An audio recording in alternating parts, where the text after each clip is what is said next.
Hi there everyone and welcome to this Point of View Quick Bite. The national elections are underway. It's kind of mad in our cities and towns all over the place. It feels like it's a State of Origin decider or the grand final week in the AFL in Melbourne, but we're going to have this for the next few months. Wow. Campaigning is underway, and so I thought it might be a nice time to talk about voting and the privilege and the enormous responsibility that comes with voting.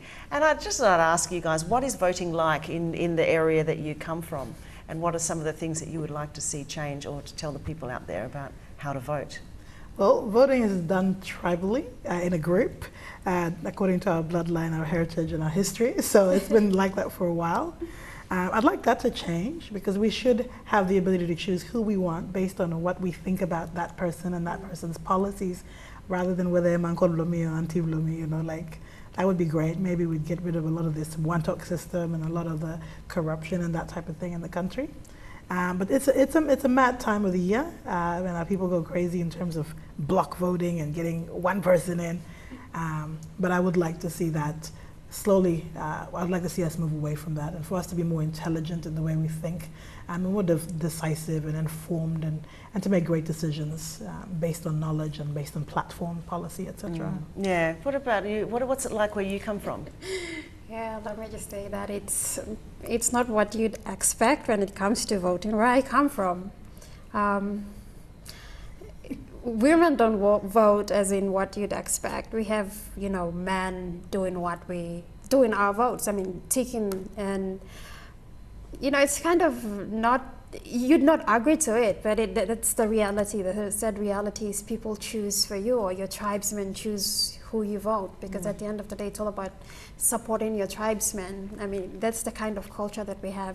But at the end of the day, when there's elections, people go into groups, houseman. It's just about, drink till houseman, kaika rice, But the thing is, it might be the only service our people receive, rice and sugar, and then the next 5 years, if you get paid to vote, that might be only service. So, I'd love to just make it clear that it's not about what, like now you see the service, whoever's telling you, it's about voting for clear policies, what you need. And if someone's standing up for that, whether it be a man or a woman, just support whoever's going to be supporting you, not buying your votes and that's it for the rest of the 5 years.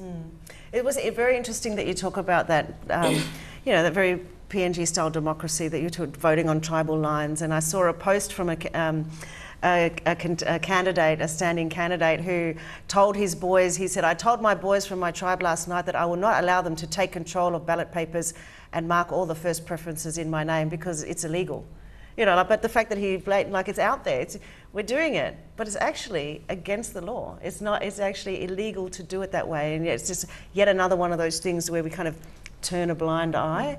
And I do think that, we need to, when we're choosing our candidates, just because they're giving you free T-shirts and soft drink doesn't mean they're going to. In fact, it could be a sign that they're not the one to vote for. A good friend of mine in her village in Kerem, in Gulf Province, the campaigning started, and a very high-profile, politician who's been around for a while came into their community with cartons of beer.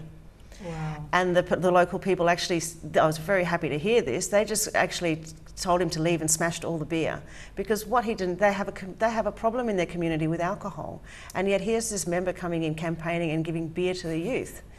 And so, to me, that's a sign, don't vote for that guy. Exactly. When they start doing this kind of thing. And then one of the things I really like to stress is when you're looking at the individual that you're voting for, look at the household, look at who this person, he or she is at home. Because the place where they grow up, where they spend their time, the people that they love is the foundation of their lives. If they're gonna treat their partners like crap and their children like crap, who are the rest of us? We're just other people, So you have to look at these people and study their character and integrity. This is everything. Everything. It starts at home, leadership does. And mate, if the house is in chaos, how are they gonna go and run a good house out there? Yeah, how are they gonna look after the big house and a nation? Yeah, very good points. Well, voting is going to be happening very soon, so that's our little point of view. Quick bite just to remind everybody about the privilege and the responsibility of voting and to vote wisely. Thanks very much.